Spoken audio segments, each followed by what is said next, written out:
ስጋ ብሎሚ ሕይወት ተጓዒዘዮ ንበይነይ ሕያወይቲ ከላ ከማኺ እንኮት ሚስጥረይ ክነግረኪ ቃላተይ ብስምዋ ድሕሪ ምስማዕኪ ተጋጊኻውን ብዘይምባልኪ ወሲነ ብቅጽበት ናተይ ምኻንኪ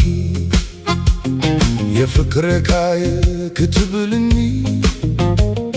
ኣነ ዘፍቅረኪ ካብኡ ንላዕሊ ይሓልልካየ ክትብልኒ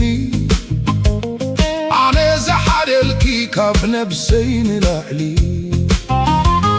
ይደልየካየ ከም ነብሰይ ክትብልኒ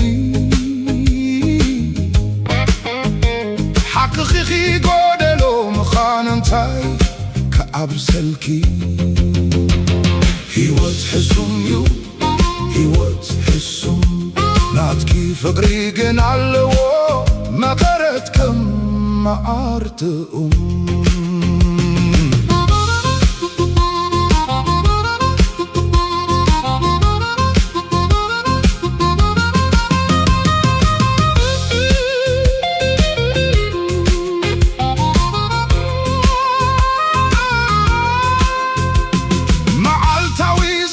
ፍሶ ንዓኻዩ ክትብልኒ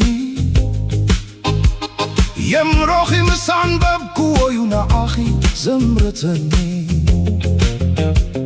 ይሰምዕ ኣለኹ ውሽጢ ፍቅርኺ መቓልሕ ክገብር ናተይ ተሓዊስዎ ምንክትባ መሬት ክፍተር ተግባራትኪ ከም ልሳንኪ ስለ ዝኾነ ስለዚዩ በርኪ ኣብ ሓደ ቦታ ክልተ ጊዜ ዝኻረመ ሕይወት ሕሱም እዩ ሕይወት ሕሱም ናትኪ ፍቅሪ ግን ኣለዎ መቐረት ከም መዓር ጥዑም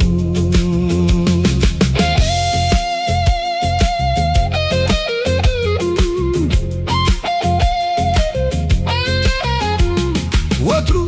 ክሕጎስ ዝገበርኪ ላዕሊ ግዲብ መሳልን ዝሰራሕኪ መንሎ ንኣኺ ዝወዳደረኪ ኩለን ከዋኽብቲ ዋላ እኳ ካባኺ ዝያዳ እንተብርሃ ኣሰረና ኸቲለን መንየን ከስድኣ ንምንባረይ ዘመክር ፍቅሪ ሃበኒ የሃበኒ ክብል ኣይክልን ባዕለይ እየ ዝፈጥሮ ዝህብ የለን ዝኸልእ እቲ ምህላው ኣነ ዘመክሮ ክደርፍየ ከም ዝፈትወኪ ዋላ ክጅድር ዓለም ነቢፃ ስጋ ትክህር ሕይወት ሕሱም እዩ ሕይወት ሕሱም ናትኪ ፍቅሪ ግን ኣለዎ መቐረት ከም መዓር ጥዑም